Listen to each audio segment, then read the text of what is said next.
एक रास्ता है जिंदगी, जो थम गए तो कुछ नहीं।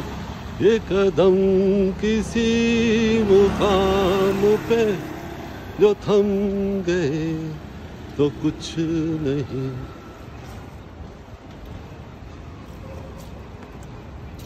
दोस्तों, इस वक्त हम लोग इस्तांबुल में फिर रहे हैं, मटर कश्ती कर रहे हैं। ताज़ा ताज़ा अभी बारिश हुई है और हम लोग गलाता टावर की तरफ जा रहे हैं।